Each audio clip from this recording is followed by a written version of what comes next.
pessoal, bom dia, boa tarde, boa noite, boa madrugada, depende aí do horário que você esteja nos assistindo. Sejam muito bem-vindos a mais um episódio do nosso podcast Café com Justiça e Rede Fox TV. Hoje vai ser um episódio especial, onde a gente dá continuidade na saga falando sobre o direito de defender a nossa própria vida, que também é democracia. Então você está no podcast que realmente leva a informação jurídica de qualidade com as maiores autoridades. Antes de começar, fica aí com o vídeo do nosso convidado.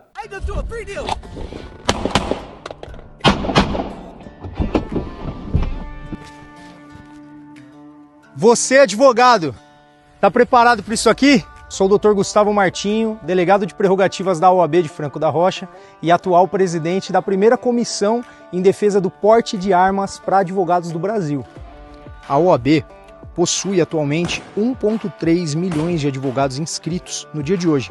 Imagine todos esses guardiões da lei preparados para defender a sua família, seu escritório e a sua integridade.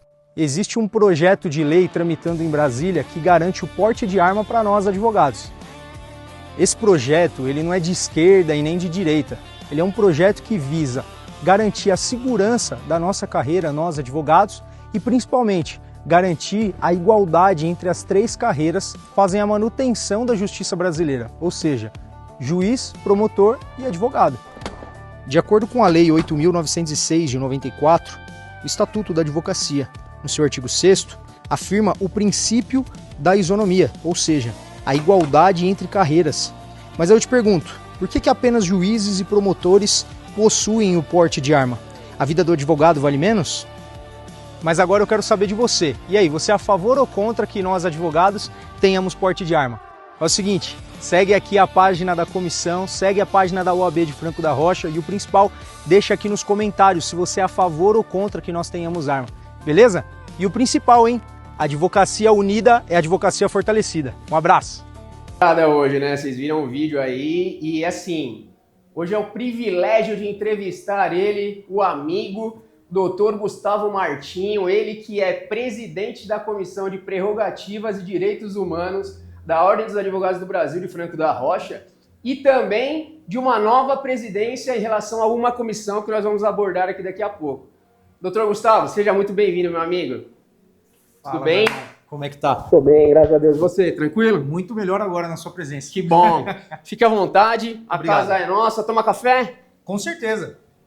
Até porque só tem justiça se tiver café, né? É isso, mestre. Vou fazer uma pergunta enquanto eu tiro um café já. Posso?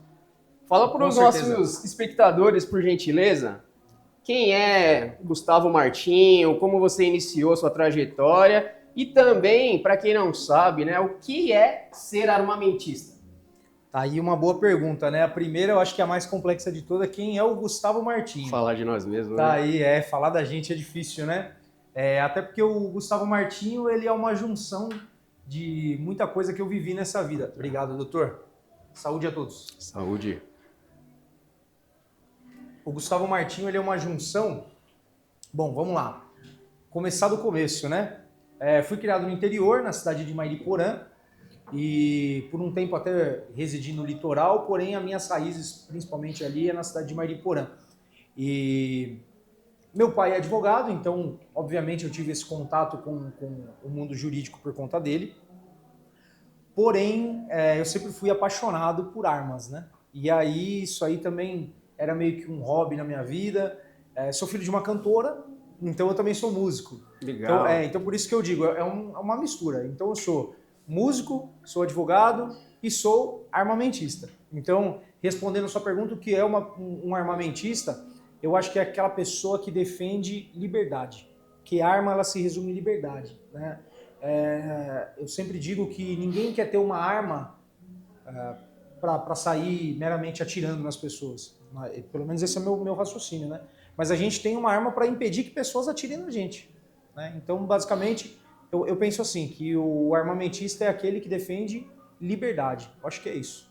Legal, nós vamos falar bastante sobre isso hoje. E você que caiu de gaiato aqui no nosso podcast e ainda não está inscrito, se inscreva, curte, comenta, compartilha. Temos conteúdos importantes e relevantes ao extremo aqui que talvez quem esteja do seu lado precisa conhecer. Então, o fato de você estar inscrito nos nossos canais, além de você participar de diversos benefícios, inclusive nós vamos falar aqui hoje, você consegue fomentar essa demanda que nós estamos aqui trabalhando, né, arduamente para poder levar a informação à sociedade de maneira genuína. Queria agradecer aqui aos nossos patrocinadores, parceria Rede Fox TV, Hawks. Hoje vamos soltar também alguns clubes de benefícios, do qual o doutor faz parte também, junto com o clube. Alex Brandão, corte de cabelo aí, old school. Fica com a gente até o final que você não vai se arrepender. Meu amigo, qual é a diferença entre possuir uma arma e portar uma arma? Já vou começar... Já sentando bambu, vamos. né? Direto. Bom, primeira coisa, né? Possuir uma arma e portar uma arma. Possuir a arma é aquele equipamento que você tem na sua residência ou no seu trabalho, meramente para fazer a sua defesa, certo? O porte de armas é quando você, de fato, se desloca 24 horas por dia com aquele equipamento, né? Então, a grosso modo, só para vocês entenderem, um policial, ele porta a arma, ele anda com a arma ali. É claro que daí a gente poderia adentrar no fato de que pessoas da sociedade comum, sociedade civil, também portam uma arma. Mas, a grosso modo, um policial porta uma arma. Então, ele anda com aquele armamento 24 horas por dia, né? Esteja na folga, no churrasco, na casa dos amigos, sempre sem consumir bebida alcoólica. A gente pode até citar isso depois, porque consumir bebida alcoólica com arma não dá certo. Mas a posse de arma de fogo é aquela que você tem na sua casa, que você tem no seu escritório, que inclusive isso é também bem legal, né, para nós advogados, porque o advogado que solicita a posse de arma de fogo, ele pode deixar um equipamento na sua casa e um no seu escritório. Aí a gente consegue diferenciar perfeitamente a posse do porte. A posse, ele vai estar com o equipamento dentro do escritório dele. No deslocamento para casa, ele pode portar esse equipamento? De forma alguma. Pelo menos até a gente conseguir vencer essa luta, né, doutor? Já que você já tocou nesse assunto, doutor, a gente pode abordar de um pouco mais transparente em relação a algumas coisas? Exemplo, você é especialista em direito do trabalho, empresarial. Isso. Atualmente preside 2 comissões. Isso. E está à frente de um grande projeto, um projeto inovador, né, no nosso país, em prol da advocacia, né, lutando aí pela isonomia. Se você puder falar um pouquinho sobre esse projeto, por gentileza. Com certeza. Bom, como o senhor disse, inicialmente, logo quando eu tomei posse na OAB, eu tive a oportunidade, através da doutora Adriana, uma grande advogada, foi presidente da subseção de Franco da Rocha, ela me deu a oportunidade de ser presidente da Comissão de Direitos Humanos, né? Embora muita gente tenha um pensamento minúsculo sobre o tema, de achar que direitos humanos é aquele que defende criminoso. Não tem nada a ver com isso, né? Tanto que eu sou armamentista, defendo a arma para o cidadão comum e também defensor dos direitos humanos. Nada a ver com bandeira partidária, né? Nada a ver, direitos, nada a ver. Isso aí gera uma confusão. Verdade. Né? Tanto que logo quando eu tomei posse também da presidência de direitos humanos, minha primeira comissão, uma série de pessoas vieram me indagar. Nossa, mas você não era armamentista? Sou. Não, mas você... Calma aí, o que tem a ver uma coisa com a outra? Fechada, né? Mente fechada, mas normalmente nós, quando fazemos a faculdade de Direito, a gente consegue entender bem essa dinâmica do direitos humanos como um sistema mais amplo, né? Passado um tempo, trocou a gestão da OAB Franco da Rocha e entrou a doutora Kélia, minha chefe atualmente, a nossa presidente atual da subseção Franco da Rocha. Doutora Kélia, ela precisava de um presidente na comissão de prerrogativas que fosse um pouco mais combativo, no bom sentido, é claro, mas um pouco mais combativo em defesa dos advogados. Para quem não sabe, para quem é leigo, está nos assistindo aí, não sabe o que é a comissão de prerrogativas. Prerrogativas são os direitos dos advogados, certo? Então vamos imaginar que um advogado, um exemplo, quer adentrar numa repartição pública e está sendo impedido. É direito dos advogados, de acordo com o Estatuto da Advocacia, adentrar em qualquer recinto público, vamos imaginar, na secretaria do fórum, ele não precisa ficar no balcão, ele pode entrar. É claro que não vai fazer isso no dia a dia, mas é só a título de exemplo. Né? Ele pode entrar, falar diretamente com o juiz, é direito do advogado, ir na sala do juiz, bater na porta e falar, quero conversar com Vossa Excelência. Sem hora marcada, né? Sem hora marcada, né? Sem hora marcada, sem milindre nenhum. É chegar, bater na porta, Excelência, eu queria conversar com Vossa Excelência, ele tem que... Né? E aí vamos imaginar que nessa situação o advogado está ali e o juiz fala, não, aqui você não entra, sem hora marcada você não entra. Um exemplo. aí o meu telefone vai tocar. A comissão da prerrogativa, a gente vai lá para defender o direito do advogado. E até então, a doutora Kelly estava sentindo essa necessidade de ter um advogado um pouco mais combativo para conseguir enfrentar alguns pontos que estavam em aberto, principalmente na subseção ali de Franco da Rocha, com os setores públicos ali, presídio, enfim.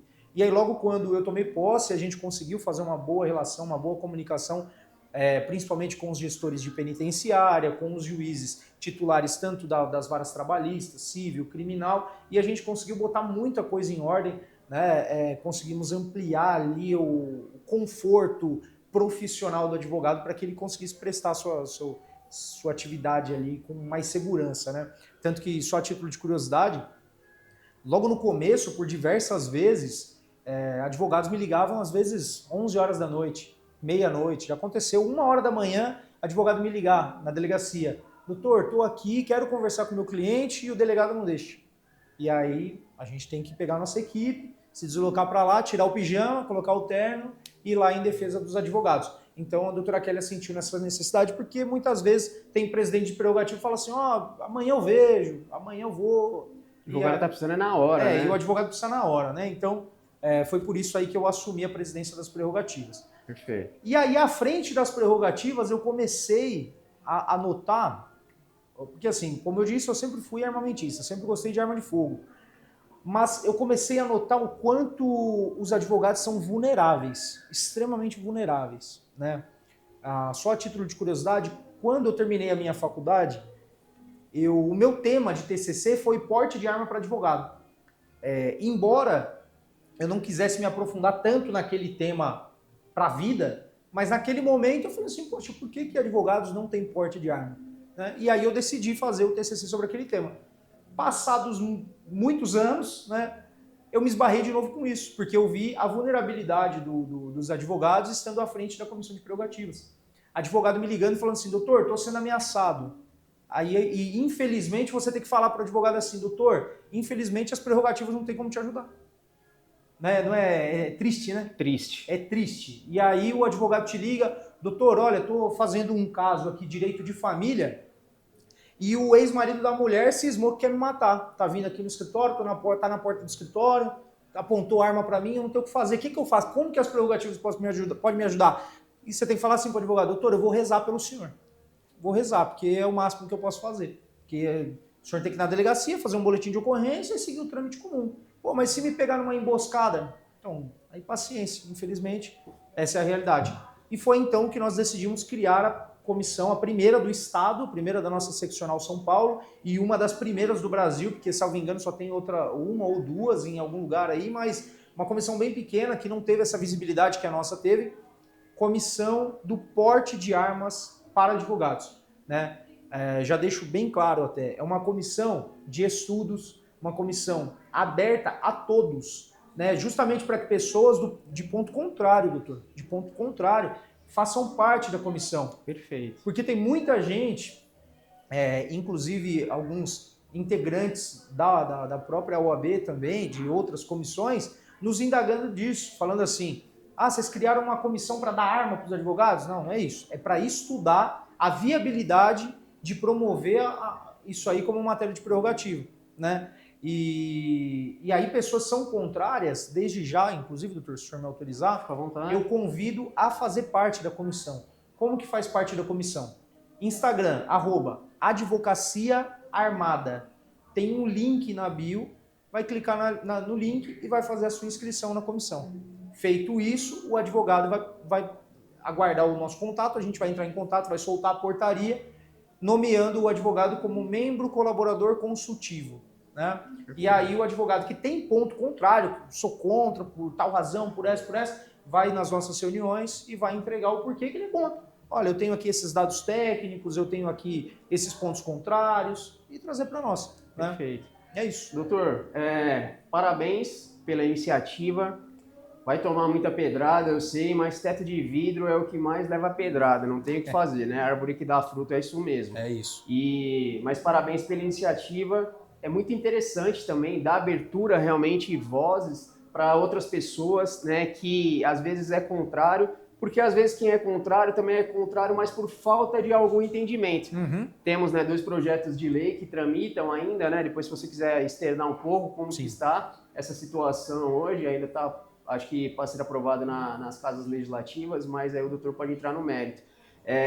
Recentemente também, eu vou deixar aqui no link, né? Doutor, a gente estava conversando referente a um caso, né? Infelizmente, um advogado sequestrado, né, por uma facção criminosa, foi obrigado a desistir de uma ação trabalhista. Isso foi agora, né? Em São Paulo. Faz dias. Isso. Foi publicado agora esse final de semana, né? Isso, um caso seríssimo. Eu vou deixar o link aqui para que vocês possam acompanhar, né, a importância desse projeto que o doutor está trazendo, e é justamente a questão da isonomia também prevista em lei federal. É isso? Exatamente. Esse caso que o colega citou aí.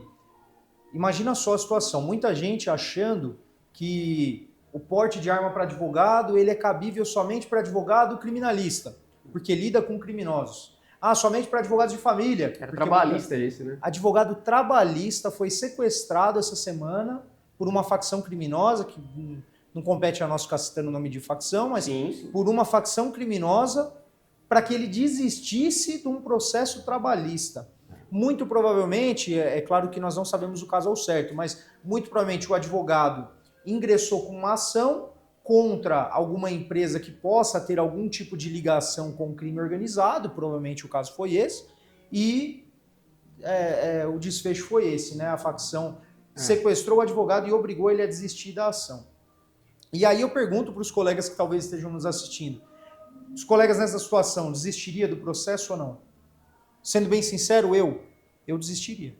Eu desistiria diante de uma situação dessa. Agora, olha a problemática. Que situação que nós estamos chegando. Um processo trabalhista. Está cobrando ali um FGTS de uma pessoa que às vezes trabalhou, sabe, uma coisa às vezes simples. E aí o advogado ser submetido a ser colocado em cárcere privado ali para que ele desista de uma ação. Infelizmente. E aí quando a gente tenta colocar na cabeça das pessoas que o advogado ele faz jus ao porte de arma, o povo não, porque vai virar uma bagunça, um monte de advogado armado. É claro que assim, a ideia, doutor, não é que qualquer advogado passou na OAB, pega sua carteira e seu porte de arma, não é isso. E mesmo porque temos os diversos pré-requisitos para poder hoje... Até mesmo policiais. Para quem não sabe, se o policial, por exemplo, ao longo da carreira, ele tem 10 anos de carreira, se por um acaso no meio desse caminho ele perder algum daqueles requisitos, ele continua sendo policial, continua tendo o cargo dele e perde o porte de arma. Ele vai ser um policial sem arma. Isso é cabível. Então, da mesma maneira, o advogado ele vai ter um pré-requisito, que é até legal, de repente, a gente entrar nesse assunto. Como que funciona para você ter a posse e o porte de arma hoje? Já pode ficar à vontade para externar. Vamos lá, posse. Você precisa comprovar efetiva necessidade, né? Ou seja, estou sofrendo uma ameaça, às vezes eu moro num bairro que tem muito assalto, minha casa já teve tentativa de roubo diversas vezes ou até consumou alguns roubos na minha casa. Comprovou isso, aí você comprovou capacidade técnica, capacidade psicológica, né? Aptidão para portar, atirar, você tem que fazer uma pontuação mínima, que inclusive até o pessoal lá do Hawks pode ajudar com isso, né? São professores excepcionais, eu evoluí assim no tiro absurdamente lá com eles, modéstia à parte, né? Fazendo merchan para eles não, porque eles são muito bons mesmo. Feito isso, você vai lá e tem o direito à sua posse. Porte de arma de fogo, o que você precisa? Primeiro, ter a posse. Você não consegue pedir direto o porte de arma, você precisa primeiro ter a posse. Tem a posse, aí você precisa comprovar a efetiva necessidade. Olha, estou sendo ameaçado, né? Estão tentando me matar, já sofri tantas emboscadas, enfim. Comprovar de novo, novamente, aptidão física, aptidão psicológica, psicotécnica, enfim, todos esses mesmos requisitos você tem que repetir todos eles novamente, né? Então, para o advogado não seria diferente, doutor. O advogado passou na OAB, pegou a carteira dele, já vai estar comprovado, por óbvio, a efetiva necessidade. Qual que é a sua efetiva necessidade? Sou advogado. Ué, mas você está sofrendo ameaça? Ainda não. Mas a qualquer momento eu serei. E olha, porque faz parte da minha profissão isso. Quantos profissionais, né? Quantos advogados, colegas de profissão morreram ano passado, né? por conta justamente pela atividade. Exatamente. E aí muita gente fala assim, mas juiz é muito mais arriscado.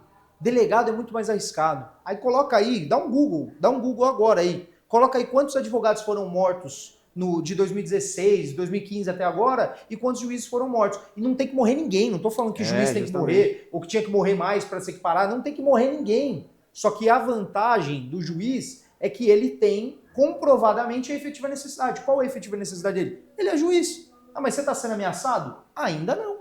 E o advogado? Ainda não. Eu, por exemplo, já fui ameaçado 2 vezes.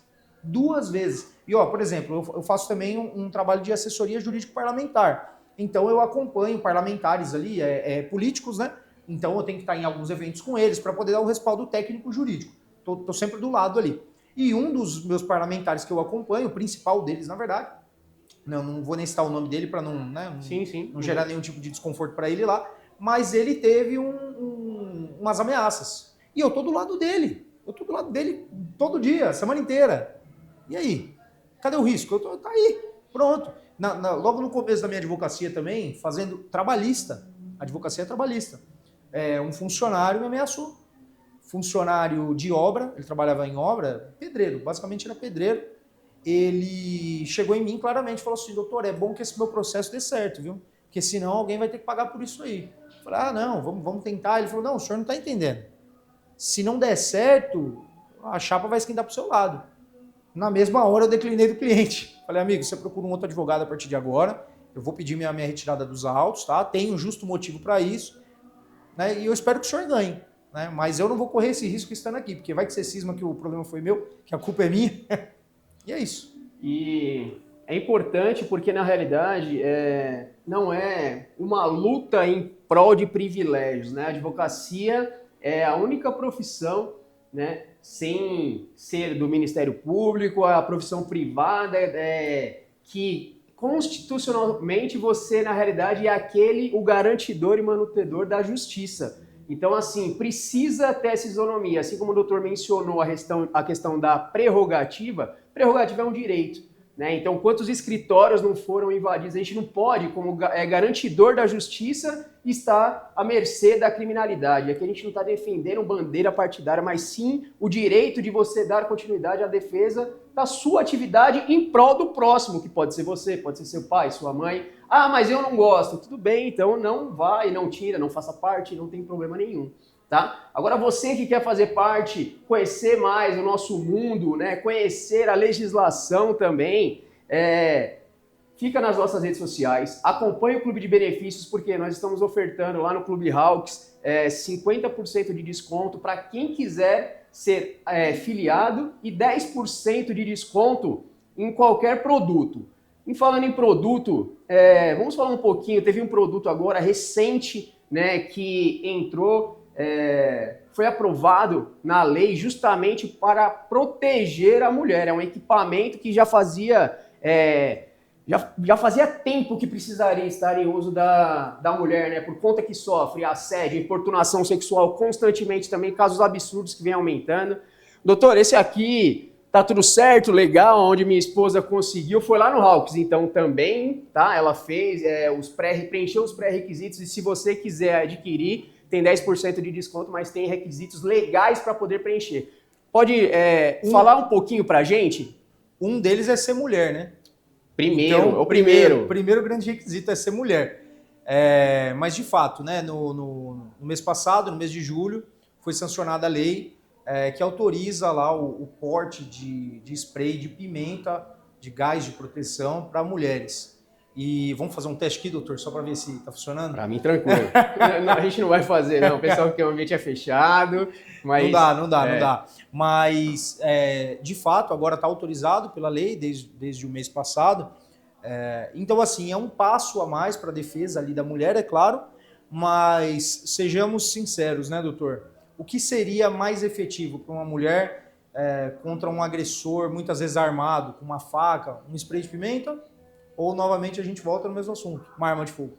Minha esposa, inclusive, já adquiriu isso, porque, na realidade, não tinha nenhum tipo de meio de defesa, né? Mas ela está entrando comigo também no processo de certificado de registro para conhecer mais tecnicamente esse mundo também e estar preparada também, né, se caso vier a sofrer uma injusta agressão, ou enfim, qualquer tipo de assédio. É algo que eu sempre cito, doutor, para os colegas advogados. Muitos já entram em contato conosco falando assim, nossa, já saiu o porte, já saiu a posse. Falo, olha, não, se o colega às vezes tiver ali como comprovar uma efetiva necessidade, maravilha, vai para cima, pede sua posse e seu porte.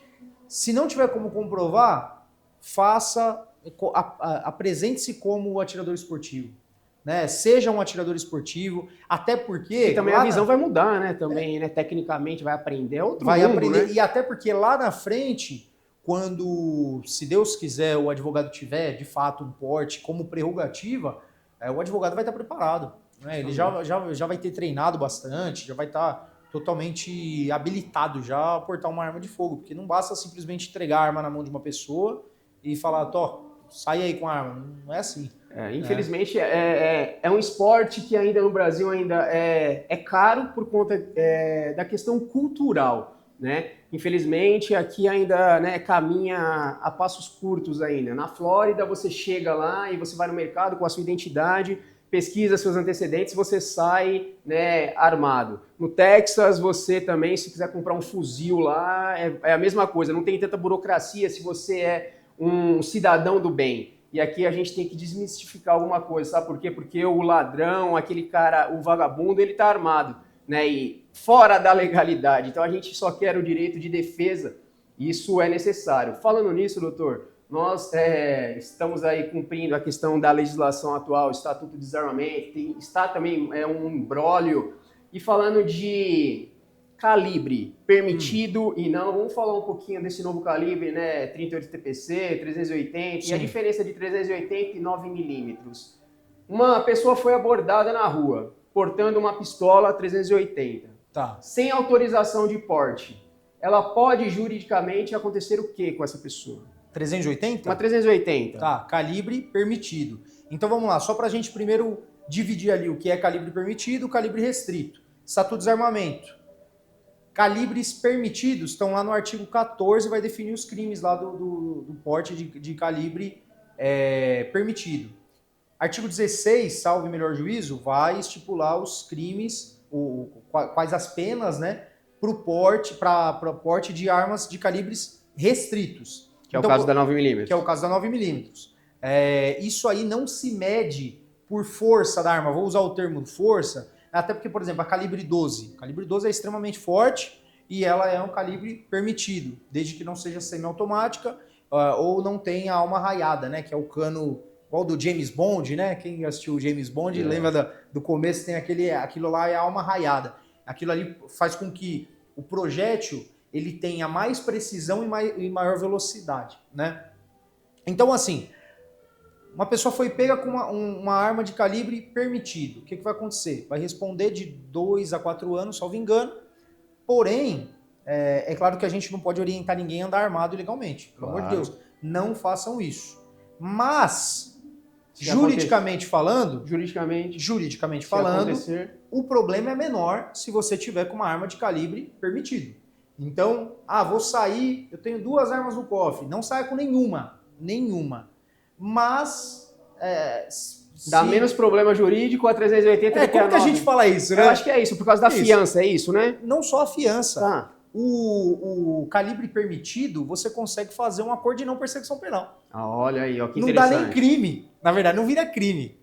Um crime, é claro que a gente... Uma contravenção é menor isso, potencial é claro que a gente está falando ofensivo. isso aqui com ânimos docente, né? Estritamente uma aula, gente. O nosso público também tem muitos estudantes de direito, excelente. Então, mas não é induzindo ninguém a andar armado ilegalmente, que pelo amor de fique Deus. Claro. Que fique bem claro isso. Mas, juridicamente falando, o problema é menor. Então, fui pego com uma 9mm na cintura. É a mesma coisa se você tivesse com um fuzil 7.62 com um carregador estendido no banco de trás. O problema vai ser o mesmo. Você vai responder pela mesma coisa, artigo 16 do Estatuto do Desarmamento. E aí é inafiançável, a pena lá tá de 3 a 6, não, de 4... Para 9mm? É o dobro. É o dobro, isso. Então, assim, agora estou com um equipamento de calibre permitido de 2 a 4, cumpre os requisitos para acordo de não persecução penal, a pessoa sai da delegacia na mesma hora. Perde o equipamento, vai responder judicialmente, porém tem a possibilidade, caso o Ministério Público ofereça, o acordo de não persecução penal. O que é o acordo de não persecução penal? Para você, estudante de direito que ainda não chegou nessa fase, não chegou nesse semestre. O nome já diz, é um acordo para interromper, para cessar a persecução do processo. Então o processo deixa de existir. Você não fica com o nome sujo, não fica com nada. O processo morre. Tá? É diferente de você fazer a suspensão condicional da pena lá na frente. Ó, já fui condenado e aí agora eu vou fazer um acordo para suspensão da pena. Aí vem lá, olha, ao invés de cumprir a pena, você só tem que ficar bonzinho vindo aqui assinar uma vez por mês. Isso aí é outra coisa, tá? Mas o acordo de não persecução penal o processo morreu, o processo acaba. E é o que acontece muito. Pessoas mal intencionadas que querem andar armados indevidamente, o que eles fazem? Anda com uma 380, anda com um 32, um revólver 38, que é tudo 38 TPC, que é tudo calibre permitido. Se porventura vier a ser abordado, vier a ser preso em flagrante, no processo faz um acordo de não persecução penal e o processo morre ali mesmo. Você que não acompanhou os vídeos anteriores aí, acompanhe, porque a gente falou bastante também sobre a diferença, né, do caçador, atirador, né, colecionador. Fizemos também os tiros práticos e demonstramos no interior do clube, né, um local preparado para a sua segurança também, que hoje se tornou ainda um ambiente familiar, né, tem local restrito para você levar seu bebê, sua esposa ou vice-versa. Tá? Então acompanhe também, porque você tem bastante conteúdo aí esse mês referente à legislação e armamento. É até legal citar isso, doutor, que você falou que o clube é um ambiente familiar, saindo só desse lado obscuro, doutor, assim, desse lado perigoso da arma, de fazer sua defesa, porque os advogados estão morrendo, que é um fato isso, mas agora indo para o lado do esporte, para o lado gostoso da coisa, se os nossos espectadores entrarem lá no meu Instagram, doutor DR, né? Doutor Gustavo Martinho. Vocês vão ver que o meu aniversário eu fiz no clube de tiro. Tava lá minha filha fazendo flexão com a gente. Legal. No clube de tiro Hawks. Então, assim, o armamento nos Estados Unidos, por exemplo, ele é muito cultural, né? As pessoas vivem isso desde muito jovem, né? Desde pequeno ganha lá um equipamento, né? E graças a Deus eu nasci no ano de 97, ainda no milênio passado, onde ainda estava autorizado ali os armamentos, porque o Estatuto de Desarmamento é 2003. Então até 2003 eu ainda pude ter contato com armas. E por incrível que pareça ali, eu tenho na memória isso ali com 6 anos de idade, 5 anos de idade, meu pai com o Winchester 22 lá dele atirando e tal. E isso aí criou um vínculo afetivo para mim absurdo, assim, magnífico, né? E eu queria muito poder viver essas coisas novamente, assim, com os meus filhos e tal. Mas hoje, em razão de todos esses impedimentos jurídicos aí, a gente fica um pouco mais limitado. Mas aí como que a gente faz para viver isso, essa cultura mais americanizada, digamos assim? A gente vai em ambientes como o Hawks, que nos proporciona isso. Né? Então, meu aniversário foi lá, tô lá quase todo final de semana, levo minhas filhas, levo minha esposa, a gente faz um churrasco, então é uma maneira da gente ter um contato ali com o mundo bélico, né? É isso aí. Estar num ambiente, né, seguro, né, e preparado para isso. Exatamente. Né? E muda a mente quando você realmente conhece tecnicamente, porque o que eu acho que agravou a situação de quem tinha um certificado de registro foi a parte burocrática e aquelas pessoas que na realidade queriam ter uma arma, mas ele não queria ser um atirador esportivo. Uhum. Ele não queria ser um caçador. Né? Então ele foi lá numa linha menos burocrática para poder andar armado. Isso eu acho que sujou um pouco a classe, mas toda classe, gente, toda classe tem bons e maus profissionais. Essa é a diferença. Doutor, uma dúvida também que tem bastante, né? Arma no porta-luvas, transporte ou é porte ilegal de arma? Depende. Se ela tiver municiada, é porte ilegal de arma. Ah. É claro, a menos que você tenha, de fato, o porte autorizado pela Polícia Federal, que eu presumo que não seja o caso da pergunta. Mas, olha, não tenho... Eu sou atirador esportivo, igual eu. Eu, no caso, sou atirador esportivo. Meu equipamento, eu tenho que ir para o clube com ele desmuniciado. Em quais condições? Já a gente fala um pouco sobre isso. Mas, por exemplo, no porta-luva, jamais. E, na verdade, a legislação, ela não diz... o local específico. Não é que necessariamente seja no porta-mala. Por que não é necessariamente no porta-mala? Porque tem carro que não tem porta-mala. Moto não tem porta-mala. Então a questão é, o armamento precisa estar de modo a não ser utilizado, inviabilizar o seu uso. Então, munições separados do armamento. Tanto é que teve caso recentemente de CAC, que eu não consegui entender para que fazer uma coisa dessa, mas o CAC deixa a munição no porta-mala, o carregador no porta-mala e vai com a arma fria na cintura. Para quê? Não sei. Para correr risco. Para correr o risco dobrado, porque andar com a arma no porta-mala já é um risco absurdo. E aí o CAC vai com ela desmuniciada na cintura para correr o dobro do risco. Porque se um criminoso vier assaltar, vai ver que ele está armado, ele não vai ter como reagir, ele vai morrer. Né? Você sabe por que eu acho que é isso? É por conta da burocratização da legislação e a falta de conhecimento. Eu acredito que é isso. Recentemente entrevistamos o delegado Romani, e ele também, segundo ele, é a favor, né, do porte de armas, tanto para a advocacia e também para o cidadão de bem, né, e de bons antecedentes, e a gente abordou justamente essas questões, como que um atirador realmente, né, um atirador esportivo, que ele cumpre a sua habitualidade, tem treinamento técnico para isso no clube.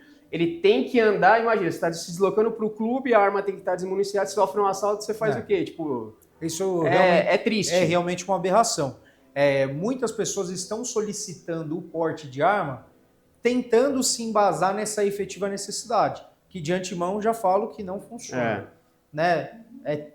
Que assim, teve, doutor, um caso ou outro de atirador esportivo que conseguiu comprovar que ele, olha, eu tenho 10 armamentos no meu acervo e já por várias vezes sofri emboscada, eu fui... Casos muito específicos. Agora, você, atirador esportivo, que tem um equipamento lá, uma 380, uma 9mm, eu tô indo pro clube, desmuniciada no porta-mala. Mas eu vou pedir o porte alegando que eu possa vir a ser roubado. De fato, faz sentido. Mas, infelizmente, o Brasil não reconhece a possibilidade. Infelizmente, o nosso sistema, ele prefere remediar do que prevenir, né? Você pega países um pouco mais sérios, ele prefere prevenir do que remediar. Então, assim, olha, existe a possibilidade de um atirador esportivo ser assaltado, porque ele está com equipamento, muitas vezes ele é um atirador um pouco mais conhecido, as pessoas na cidade sabem que ele vai todo... Tem um colega nosso no Hawks lá, que ele é fissurado, ele sabe que eu tô falando dele. Ele vai toda semana, se deixar 2 vezes por semana, e ele leva muita munição, ele treina muito, ele gosta, ele vibra aquilo. E é maravilhoso, inclusive, treinar com ele. Só que imagina uma pessoa que começa a perceber essa situação dele. Fala, opa, esse rapaz ele sai da casa tal todo final de semana, vem pra cá, ele anda com tantos equipamentos, a pessoa vai no clube. Como é que você vê que um atirador tá no clube? Indo no clube, né? Você chega lá, olha, o Dr. Gustavo tá lá atirando, deixa eu ver qual que é a arma dele.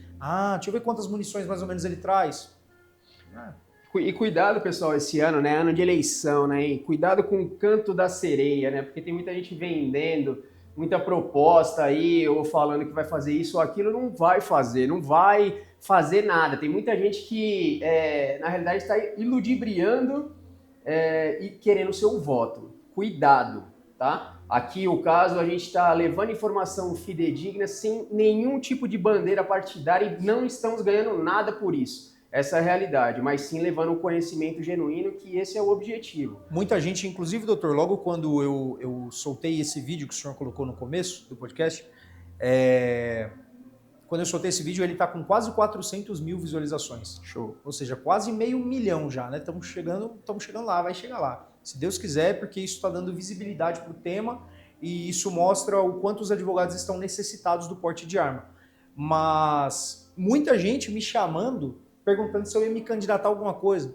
Qual que vai ser seu número que eu vou votar? Você está vindo para deputado estadual ou federal? E eu tendo que responder para todo mundo, então eu já deixo bem claro. Não sou candidato de absolutamente nada. E não pretendo ser. Não sou candidato. Se for para um dia muito remotamente, é para ser algum cargo da OAB, que não tem salário. A título de curiosidade, nenhum presidente de seccional, subseção não tem salário, não tem privilégio, não tem absolutamente nada. Então, se for muito remotamente para eu me candidatar um dia a alguma coisa, é para algum cargo da própria OAB, sem remuneração.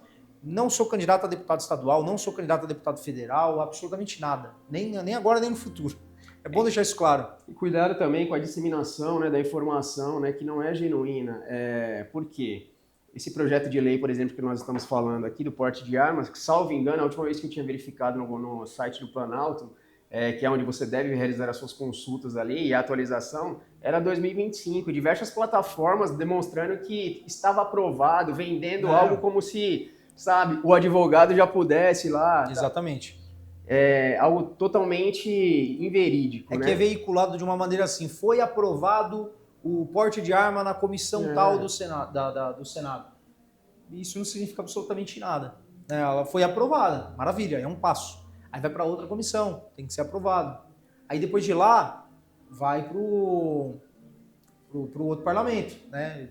Ele sai do Senado e vai para a Câmara dos Deputados Federais. Então, não é assim, não é de uma hora para outra, né? Igual essa semana veicularam, foi autorizado, foi aprovado numa determinada comissão. Para empresários, né? O porte para empresários MEI. E aí diz que tá todo mundo abrindo MEI. Um monte de gente, amigo meu contador, falando, estão me ligando, querendo abrir o CNPJ para comprar arma. Eu ministrei uma palestra no final de semana, passados, e o empresário, ele mandou mensagem para mim perguntando se era verdade e tal. Então, cuidado com esse tipo de informação, né?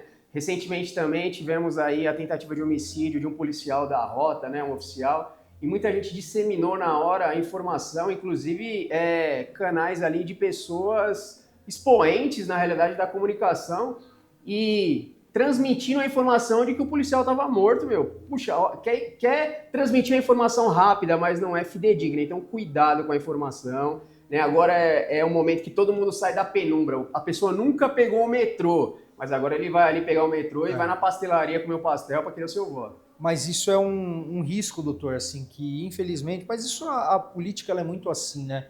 E o armamento, para o senhor ver como ele é tamanha importância, e tanto é que lá em 2003, quando houve o Estatuto de Desarmamento, a sociedade, salvo engano, 62% ou 63% da população da época votou contra o Estatuto do Desarmamento e mesmo assim foi para frente. Então eles sabem desse anseio de uma grande massa da população pelo armamento e aí eles ficam repetindo isso. Agora a gente vai lutar pelo porte de arma para você, vendedor de pastel da feira. Aí, porque todo mundo quer ter.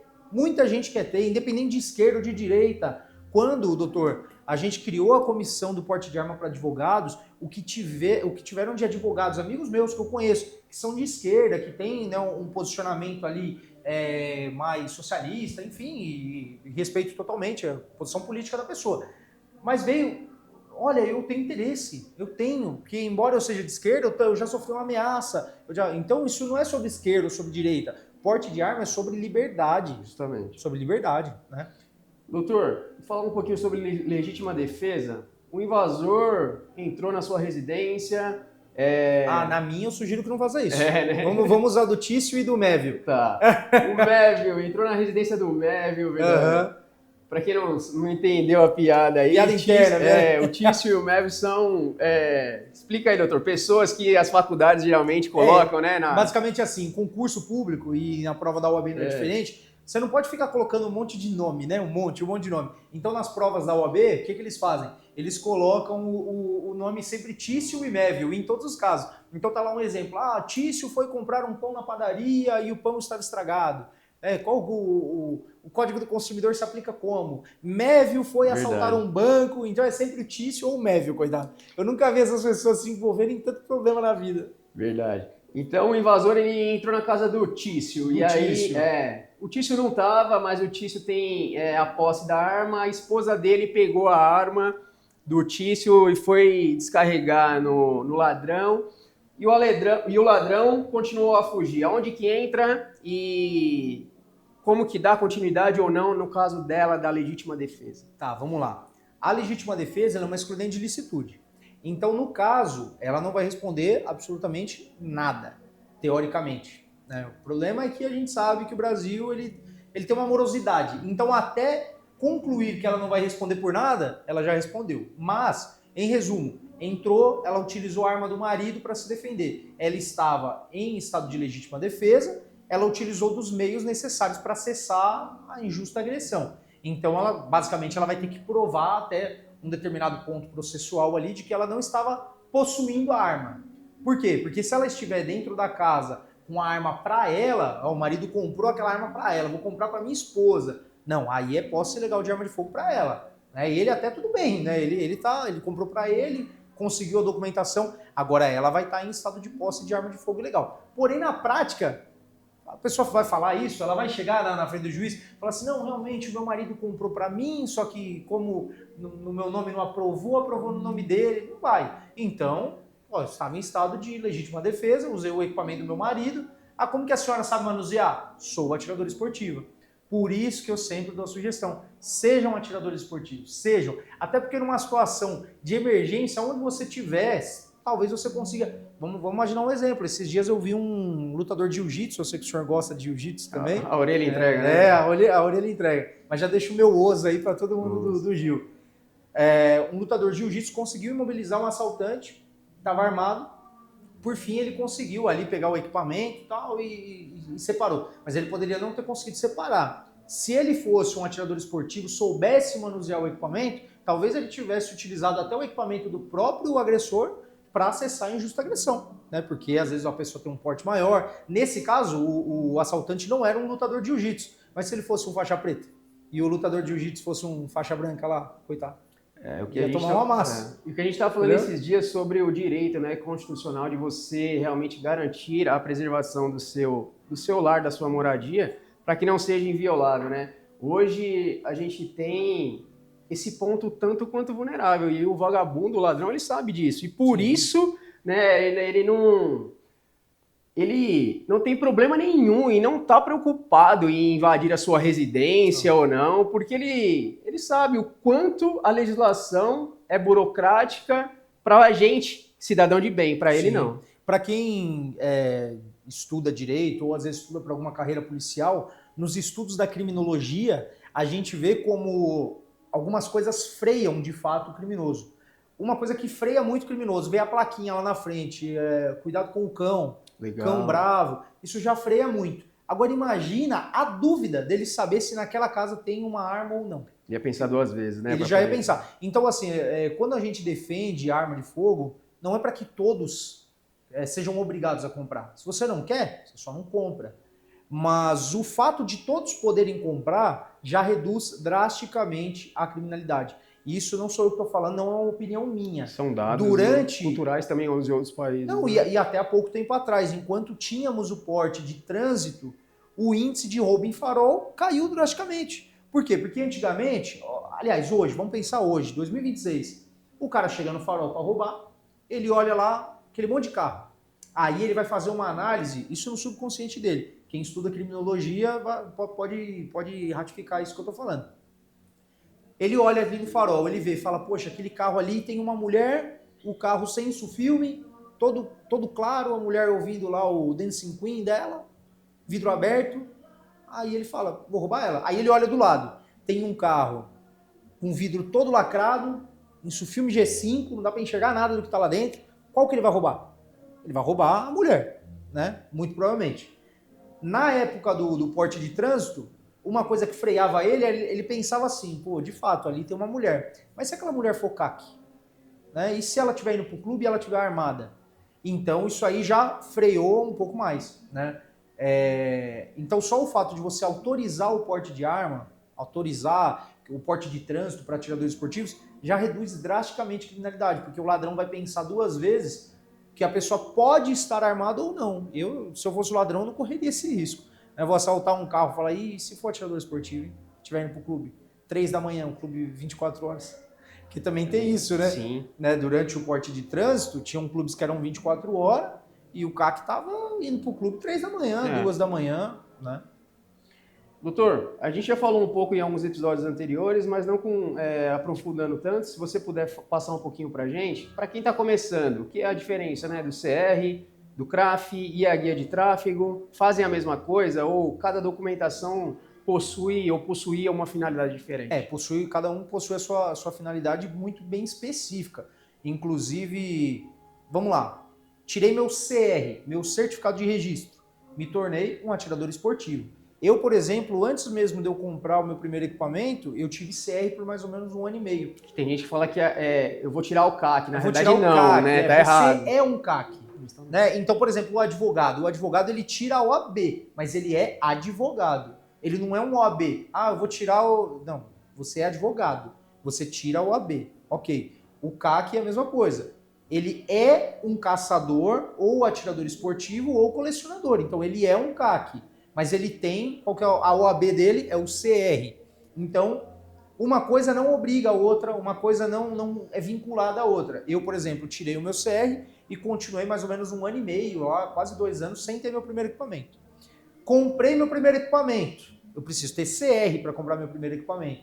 Aí eu vou fazer o certificado de registro da arma de fogo, o CRAF.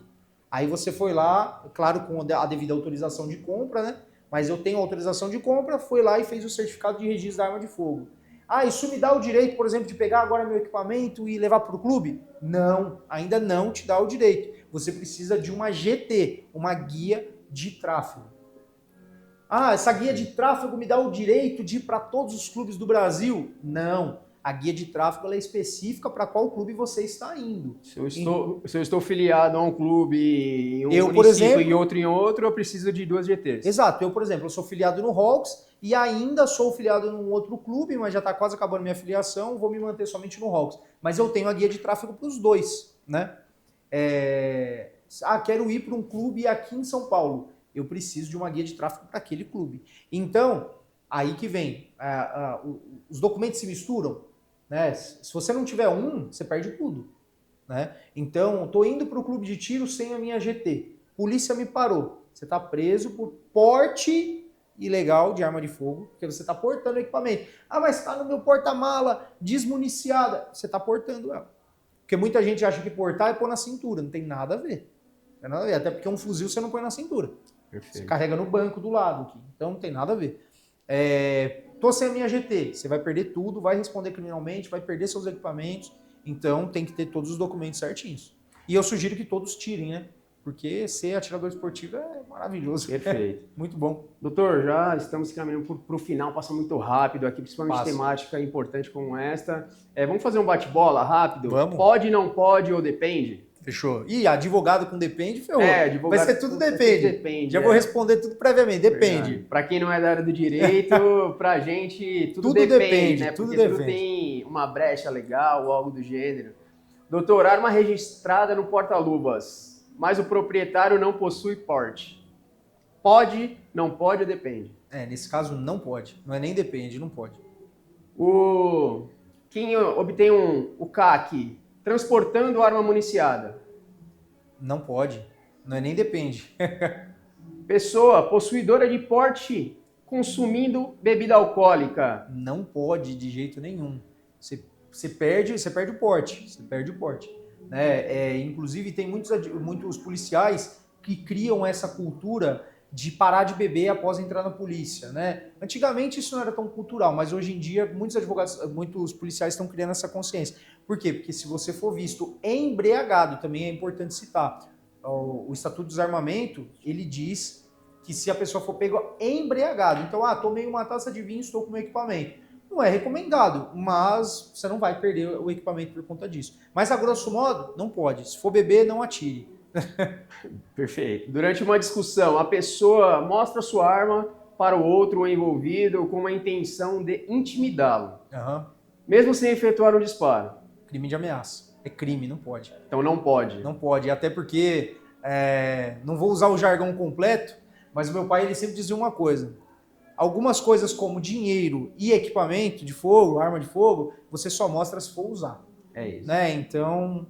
Não vai ficar mostrando para ameaçar, até porque se você não for atirar, não mostra, porque você pode correr o risco de morrer. Perfeito. Né? E mesmo porque também no clube de tiro também, quando você for, você vai aprender sobre regras de segurança, é a prioridade. Se um dia você brincar com armamento nesse ambiente, você não frequenta mais ali e não faz parte. Exato, e você pode responder criminalmente também, até dentro de um clube de tiro. Perfeito. Se você não não cumprir as regras de segurança ali. Doutor, na nossa câmera 2, fique à vontade para falar algo, deixar uma mensagem, deixe suas redes sociais para quem quiser te seguir, quiser entrar na comissão, fique à vontade, 2 minutinhos aí, o tempo é seu. Ótimo. Como já fui apresentado, sou o Dr. Gustavo Martinho, atual delegado de prerrogativas da OAB de Franco da Rocha, presidente da primeira comissão da nossa seccional do porte de armas para advogados, né? Uma comissão que está aberta para todos, seja de esquerda, seja de direita. O importante é que os advogados tenham um ambiente seguro, responsável, para que possamos debater esse tema, para que você, advogado, traga seus pontos positivos, seus pontos negativos, para que a gente faça um conglomerado em massa disso, para que a gente possa, de fato, estudar se os advogados fazem jus ao porte de arma ou não, se são todos, se terá requisitos ou não, tá? Vou deixar minhas redes sociais. No Instagram, Dr. Gustavo Martinho, Dr. Gustavo Martinho, tudo junto. Também tem a página da Advocacia Armada, que é da comissão, @Advocacia Armada. Convido vocês a fazerem parte.